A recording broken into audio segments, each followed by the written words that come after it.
திரு குபேந்திரன் இன்னைக்கு அனாலிட்டிக்கலாக பார்ப்போம். நான் மற்ற ரெண்டு பேர்ட்டையும் கேட்குறேன். இன்னைக்கு ரெண்டு அம்சங்களை சொல்கிறார். ஒன்று திமுக ஒரு பக்கம் பாஜக எதிர்ப்பை கூர்மைப்படுத்துது. திமுகவும் அதனுடைய கூட்டணி கட்சிகள் ஓரணியில் தமிழ்நாடு, அப்புறம் பிஜேபி எதிர்ப்பு தான் அவங்களுடைய 5 முழக்கங்களில் பெரும்பாலும் இருக்குது. இந்த பக்கம் என்ன சொல்கிறாருன்னா, பாஜக தான் நாட்டுக்கு நல்லது செஞ்ச கட்சி அப்படின்னு எதிர் ஒரு வாதத்தை முன்வைக்கிறாரு. பாஜகவோட நீங்கள் வச்சா அது நல்ல கட்சி, நாங்கள் பண்ணால் மதவாதமானு இன்னைக்கு உறுதியாக பொலிட்டிக்கல் மெசேஜாகவும் சொல்லிட்டாரு. இப்போ நிறைய யூகங்கள்லாம் சொல்லிட்டே இருந்தாங்க. இவர் டிசம்பர் வரைக்கும் இருப்பார், அப்புறம் விஜய் பக்கத்தில் பேசுகிறாங்க போகிறாங்க, இப்படிலாம் இருக்கிறதுலாம் அதெல்லாம் இல்லைப்பா, பாஜகவோட எங்களுடைய கூட்டணி தொடர்கிறது, உறுதியாக இருக்கிறது, இறுதியாக இருக்கிறது அப்படின்னு சொல்லாரா? எப்படி புரிஞ்சுக்கிறீங்க? தமிழ்நாடு இன்னும் தேர்தல் களத்துக்கு தயாராகவே இல்லை. ஆனால் அரசியல் கட்சிகள் தங்களை தேர்தல் களத்துக்கு தயார்படுத்தி கொண்டிருக்கிற சூழல் இது. ஆளுங்கட்சி திமுக ஓரணியில் தமிழ்நாடு அப்படின்ற ஒரு பிரச்சாரத்தை முதல்ல தொடங்குது. அதன் பிறகு இன்று அதிமுக மக்களை காப்போம், தமிழகத்தை மீட்போம்னு அவங்க இறங்கியிருக்கிறாங்க. அடுத்து விஜய் வரப்போகிறார், அடுத்து சீமான் வரப்போகிறார். அதனால எல்லாருமே அந்த பயணங்கள் சொல்றாங்க, அன்புமணி வரைக்கும் சொல்றாங்க, எல்லாரும் வரப்போறாங்க. இதில் என்ன பார்த்தீங்கன்னா, 2026 எப்படி போய் முடியும் என்பதில் பல்வேறு கேள்விகள் இருக்கிறது. அதற்காக எல்லா கட்சிகளும் முன்கூட்டியே களத்தில் இறங்கி தங்களுடைய வாக்கு வங்கியை சரி செய்து கொள்வதற்கும் அல்லது கூட்டணி பலப்படுத்திக் கொள்வதற்கும் ஒரு வாய்ப்பாக ஒவ்வொரு கட்சியிலும் ஒரு திட்டம் தீட்டி இருக்கிறது. இப்போ ஏற்கனவே திமுக கூட்டணி பலமாக இருக்கிறது. தங்கள் பக்கம் இருந்து எந்த கட்சி வெளியே செல்ல முடியாத அளவுக்கு காபந்து செய்து காப்பாற்றி வருகிறது. அந்த கட்சி கூட்டணி பலத்தால் நிச்சயமாக ஒரு பெரிய வெற்றியை ஈட்ட முடியும், மக்கள் நலத்திட்டத்தால் பெரிய வெற்றியை ஈட்ட முடியும் என்றெல்லாம் இருந்தாலும், அவங்களே 10 மாதங்களுக்கு முன்பு ஆளுங்கட்சி பல்வேறு நலத்திட்டங்களை கொடுத்த ஆளுங்கட்சி கூட்டணி பலத்தோடு இருக்கிற கட்சியே ஓடி வீடு வீடா போய் தேடுற நிலைமைக்கு இருக்கு. வெறும் நலத்திட்டம் வெற்றிக்கு பத்தாதுங்கிறத கடந்த கால தேர்தல் வரலாறுகள்லேருந்து அவங்களுக்கும் ஒரு அனுபவம் இருந்திருக்கு. அதுதான் சொல்ல வரேன். அப்படி இருக்கும்போது எதிர்கட்சிகள் சும்மா இருக்க முடியுமா? இருக்க முடியாது. அதனால அவங்களும் ஒரு தங்கள் பங்குக்கு மக்களை காப்போம், தமிழகத்தை மீட்போம் சொல்லி இன்னைக்கு களம் இறங்கி இருக்கிறார். கொங்கு மண்டலத்தில் அவங்களுக்கு அதிமுகவுக்கு எங்கே வலிமை அதிகமோ அந்த இடத்துல தொடங்குவது அவங்களுக்கு ஒரு வழக்கமான ஒரு விஷயம்தான். அங்கேருந்து தொடங்கி இருக்கிறாங்க. இன்னைக்கு பேச்சு என்ன சொல்லியிருக்காருன்னா, பாஜக நன்மை செய்கிற கட்சின்னு சொல்லியிருக்காரு. உண்மை. ஆனால் என்ன நன்மை செய்ததுன்னு அவர் பட்டியல் போட்டிருந்தான்னு வச்சுக்கலாம், இன்னும் கொஞ்சம் விவாதம் நல்லா இருந்திருக்கும். தமிழ்நாட்டுக்கு நன்மை செய்கிற கட்சி பாஜகன்னா என்னென்ன செய்தது, நாங்கள் என்னென்ன கேட்டோம், அதெல்லாம் இன்னைக்கே பட்டியல் போட்டுதான் வச்சுங்க. அந்த பாஜக அதிமுக அந்த ஒருங்கிணைந்து செயல்படுகிற அந்த இணக்கமான தன்மை இன்னும் வலிமை அடைந்திருக்கும். அதுவும் அதை விட்டுட்டு முதலமைச்சருக்கு இந்த கூட்டத்தை பார்த்தால் ஜுரம் வந்திருக்கும்னு சொல்றாரு. அதாவது எந்தெந்த பாயிண்ட்ல எவ்வளோ கூட்டம்னு ஆளால் கணக்கு போடுவாங்க. இந்த மக்கள் கூட்டத்தை பார்த்து ஜுரம் வருவது அப்படின்றது கூட்டத்தை வைத்தெல்லாம் ஓட்டு தீர்மானிக்கவே முடியாது. சரி, 2011 கலைஞருக்கு கூடிய கூட்டத்தை விட வடிவேலுக்கு அதிகமாக கூட்டம் கூடுச்சு. வடிவேலு போகிற இடமெல்லாம் கூட்டம்.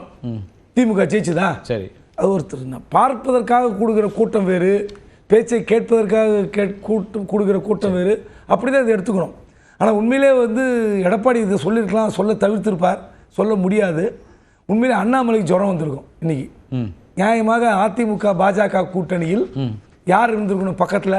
இந்த வலதுபுறம் இடதுபுறம் ரெண்டு பக்கம், ஒரு பக்கம் முருகன், இப்ப பிரசிடென்ட் இருக்காரு, அதான் மத்திய அமைச்சர் இணையமைச்சர் இருக்காரு. அதான் அந்த 2 பேர் இடத்துல ஏதாவது ஒரு இடத்துல அண்ணாமலை இருந்திருக்க வேண்டிய இடம் சொல்ல வரேன். அவருக்கு தான் பார்த்துருப்பாரு, சே நம்ம பெல்ட்டு நமக்காக ஒரு கூட்டம் கூடியிருக்கோம், நம்ம பக்கத்தில் நின்றுருக்கலாம், நம்மளை விட்டுட்டு இப்படி அநியாயம் பண்றாங்கன்னு அவருக்கு தான் மன வருத்தம் வந்திருக்கும், வேற ஒன்றும் இல்லை. ஆனால் இன்றைக்கு ஒரு முக்கியமான விஷயத்தை திரும்ப தொற்றுகிறார். ஏற்கனவே பலமுறை அறிக்கையில் சொன்ன விஷயத்தை எடப்பாடி பழனிசாமி தொற்றுக்கிறார். என்னன்னா, நாங்கள் கூட்டணி வச்சா மதவாத கட்சி, நீங்கள் கூட்டணி வச்சா சரியான கட்சியான்னு கேட்டிருக்காரு. நியாயமான விஷயம் ஒன்று. ரெண்டாவது, நீங்கள் 16 வருடங்களுக்கு மேலாக மத்தியில் கூட்டணியில் இருந்தீர்கள், ஆட்சியில் பங்கேற்றீர்கள், அப்பெல்லாம் நீங்கள் ஏன் நன்மை செய்யலன்னு இருக்காரு. அதில் ஒரே ஒரு விஷயத்தை ஏற்கனவே கோடிட்டு காட்டினா அதை சொல்ல விரும்புகிறேன். அதிமுக பாஜக கூட்டணி ஒரு ஆண்டு இருந்த பிறகு, அந்த ஆட்சி கவிழ்ந்த பிறகு 1999 2013 வரை தொடர்ச்சியாக திமுக மத்தியில் கூட்டணியில் இருந்தது. அந்த காலகட்டத்தில் கலைஞர் நினைத்திருந்தால் இந்த கல்வியை மத்திய பட்டியலிருந்து மாநில பட்டியலில் கொண்டு வந்திருக்க முடியும். அது ஒண்ணுதான் பிரச்சனை தமிழ்நாட்டுக்கு. மற்றபடி நலத்திட்டங்கள், பாலம், பிரிட்ஜ், மற்றெல்லாம் ஒன்றும் பிரச்சனையே கிடையாது. ஒன்று கேட்டு பெறலாம், இல்லை போராடி பெறலாம். அந்த கல்வியை மத்திய பட்டியலிருந்து மாநில அரசுக்கு திமுக கொண்டு வந்திருந்தால் இன்னைக்கு இந்த நீட் தேர்வு விவகாரம், பல்கலைக்கழக வேந்தர் விவகாரம் இதெல்லாம் பிரச்சனை ஆகியிருக்காதுன்றது என்னுடைய கருத்து. அந்த விஷயத்தை தொட்டிருக்காரு. சரி, நிச்சயமாக இது வந்து என்னன்னா, இப்போ என்னோட கேள்வி என்னன்னா, நீங்க சொல்ற பாயிண்ட் கரெக்ட். இப்போ பாஜக எதிர்ப்பை திமுக கூர்மைப்படுத்தும் போது பாஜக நல்ல கட்சி, அந்த கட்சி தான் இன்னைக்கு நாட்டுக்கு நல்லது செய்கிறது அப்படின்ற இடத்துல இருந்து பாஜகவையும் சேர்த்து இங்கே வந்து தமிழ்நாட்டில் அக்செப்டன்ஸுக்கு அல்லது இப்போ பாஜக எதிர்ப்பு வாக்குகள்னு சொல்லக்கூடிய இடத்துல இல்லை பாஜக ஒரு பாசிட்டிவ் பார்ட்டி, பாசிட்டிவாக growth ஓரியன்டாக இருக்குது அப்படின்னு அவர் சொல்கிறார். அப்போ அதை சொல்ல வேண்டிய அதுதான் பரப்புரையுடைய ஒரு ஒரு ஒரு நோக்கமாக இருக்கா அல்லது அதுதான் மையப்புள்ளியாக இருக்கா? அதை வச்சு தான் அவர் தொடங்க போகிறாரா? எப்படி பார்க்க வேண்டியது? ஏன்னா ரெண்டு அம்சங்கள். ஒன்று, இப்போ நீங்கள் வந்து ஒரு பரப்புரை தொடங்கும் போது இங்கே இருக்கக்கூடிய அதிமுக என்ன செய்தது, அப்புறம் திமுக என்ன செய்யலை, திமுக மீதான விமர்சனங்கள், அல்லது நாங்கள் ஆட்சிக்கு வந்தால் என்ன செய்வோம், இதெல்லாம் சொல்கிறது இயல்பாக இருக்கும். ஆனால் கூட்டணி கட்சி குறித்து அதிகமாக இன்னைக்கு பேச வேண்டிய, தொடக்கத்திலேயே அதை பற்றி தெளிவுபடுத்த வேண்டிய இடத்துக்கு அவர் இருக்கிறாரான்னு கேட்குறாங்க. அதாவது இப்படி ஒரு பிரச்சாரத்தை வந்து அதிமுக மட்டுமே தலைமை தாங்கி தொடங்கி இருந்தால் பிரச்சனை இல்லை. ரெண்டு பேர் பக்கத்தில் நிற்கிறாங்க, அவங்கள வச்சுக்கிட்டு பாஜக பற்றி பேசலன்னு வச்சுங்களேன், ரொம்ப சிக்கலாக போயிடும். அதாவது இப்போ அதிமுக யாராவது இருந்தாங்கன்னா அவங்க பதில் சொல்லலாம், நன்மை செய்த கட்சி என்னெல்லாம் செஞ்சாங்கன்னு சொல்லலாம். ஆனால் எடப்பாடி அவர்களுக்கு பாஜக நன்மை செய்திருக்கிறது. சசிகலா சிறைக்கு போனது, டிடிவி தினகரன் சிறைக்கு போனது, அதன் பிறகு நடந்த பஞ்சாயத்துகள்லாம் வந்து சரி செய்தது, இப்படி பல நன்மைகள் வந்து எடப்பாடி பழனிசாமி அவர்களுக்கு கிடைத்தது. ஸோ அதை அப்படிதான் நான் பார்க்க முடியும். ஆனால் அதிமுக நிர்வாகிகள் யாராக இருந்தாங்கன்னா அந்த பட்டியல் அதை பற்றி பேசுவார், கொடுப்பார். அப்படி இருக்கும்போது நீங்க இந்த நன்மைகள்லாம் எடப்பாடிக்கு நடந்திருக்கிறது, பல்வேறு பிரச்சனை. ஆனால் இந்த நாடாளுமன்ற தேர்தலின் போது மதுரையில் நடந்த SDPI மாநாட்டில் என்ன சொன்னார்? இந்த தேர்தலில் மட்டுமல்ல, 2021 மணிகண்டனே குறிப்பிட்டார். அப்போ நன்மை செய்திருந்த கட்சி பாஜக என்று அவர் கருதி இருந்தால் SDPI மாநாட்டில் அப்படி சொல்லியிருக்க வேண்டியதில்லை. எங்களுக்கு அண்ணாமலை பிரச்சனை, அண்ணாமலையை மாற்ற சொன்னோம், பாஜக தலைமை கேட்கவில்லை, அண்ணாமலை ஒருவரால் நாங்கள் வெளியேறுகிறோம் சொல்லியிருந்தா கூட நியாயமா. எல்லாமே என்ன தேர்தல் களத்தில் என்ன எழுதுறா சார்? தேர்தல் களத்தில் ஒரு முக்கியமான இலக்கு இருக்கு, அந்த முக்கியமான இலக்குக்காக மற்றதெல்லாம் நாங்கள் காம்ப்ரமைஸ் பண்றோம்னு எடுத்து வராங்க.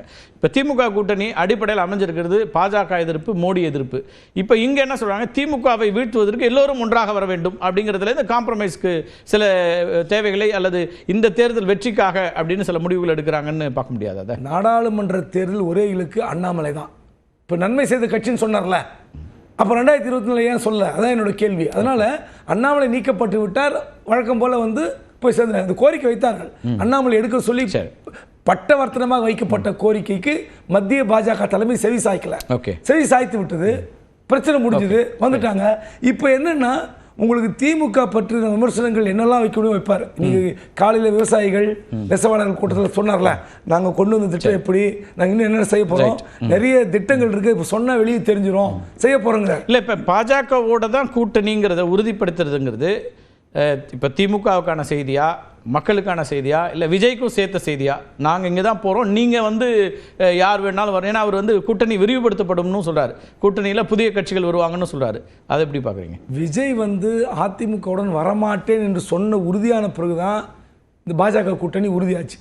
அதுவரை வந்து எடப்பாடி பலமுறை பேச, நேற்றுக்கு கூட பத்திரிகையாளர் சந்திப்பில் சொன்னாரு சார், தொடங்குறதுக்கு முன்னாடி நடந்த பத்திரிகையாளர் சந்திப்பில் சொன்னாரு, திமுகவை வீழ்த்த வேண்டும் நினைக்கக்கூடியவர்கள் அத்தனை பேரும் ஓரணியில் வரணும்னு தானே சொன்னாரு. அதாவது விஜய் குறித்தத்திற்கு விஜய் விமர்சிக்க கூடாது என்ற ஒரே உத்தரவு தான் அது, அவருடைய உத்தரவு. அவரும் இவங்களை விமர்சிக்கல, அதனால விஜய் விமர்சிக்கல, நாங்களும் விமர்சிக்கல. ஸோ அதனால விஜய் பத்தி என்ன கமெண்ட் வந்தாலும் அதிமுக இப்படி தான் கடந்து போகும். ஆனால் பாஜக அதிமுக கூட்டணி உறுதின்னு அவர் பலமுறை சொல்லிட்டார், வழி இல்லை. அதனால அவங்கள பக்கத்தில் வச்சுக்கிறது அவருக்கு பிரச்சனை இல்லை. என்ன ஒன்று, திமுக இருந்து ஏதோ ஒரு கட்சி விசிகா வரும், கம்யூனிஸ்ட் வரும் எதிர்பார்த்திருந்தார், எதுவுமே வரல, வேற வழியில் இல்லை, ஆட்டோமேட்டிக்காக பாஜக தான் போக வேண்டியிருக்கு. இதுக்கு மேலே என்ன பண்ண முடியும்? ரைட், பேசலாம். முதல் கட்ட கருத்தை எடுத்துக்கிறேன்.